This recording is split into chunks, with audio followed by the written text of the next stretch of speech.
ನನ್ನ ಮನೆಯವರೇ ನನ್ನನ್ನು ಅರ್ಥ ಮಾಡಿಕೊಳ್ಳಲಿಲ್ಲ, ಬೇರೆಯವರಿಂದ ನಿರೀಕ್ಷಿಸುವುದು ಸಾಧ್ಯವೇ ಎಂದು ಸಾಮಾಜಿಕ ಮಾಧ್ಯಮದಲ್ಲಿ ಸ್ಟೇಟಸ್ ಹಾಕಿ ಯುವತಿಯೋರ್ವಳು ಗೋಲ್ಡನ್ ಚೇಂಬರ್ ಸಮೀಪದ ಕಟ್ಟಡದಿಂದ ಜಿಗಿದು ಪ್ರಾಣತ್ಯಾಗ ಮಾಡಿರುವ ಘಟನೆಯೂ ನಡೆದಿದ್ದು ಸ್ಥಳೀಯರ ಆಘಾತಕ್ಕೆ ಕಾರಣವಾಗಿದೆ. ಮಂಗಳೂರಿನ ಮುಖ್ಯ ಪ್ರಾಣ ದೇವಸ್ಥಾನ ಸಮೀಪ ಗೋಲ್ಡನ್ ಚೇಂಬರ್ನಲ್ಲಿ ಘಟನೆ ನಡೆದಿದ್ದು ಆತ್ಮಹತ್ಯೆ ಮಾಡಿಕೊಂಡ ಯುವತಿಯನ್ನ ಖುಷಿ ಎಂದು ಗುರುತಿಸಲಾಗಿದೆ.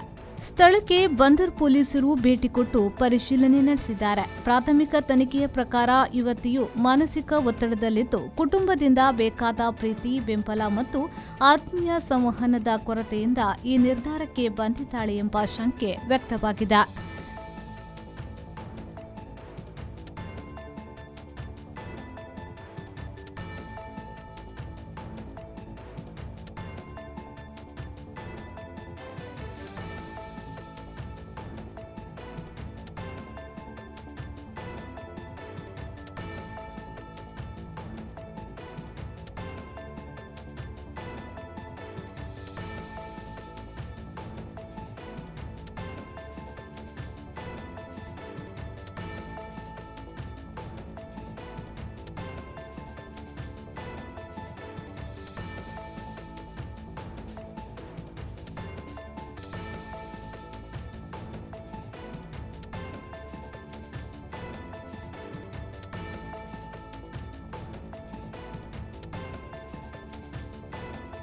ಶರತ್ ಸಾಲ್ಯನ್, ವಿ4 ನ್ಯೂಸ್, ಮಂಗಳೂರು.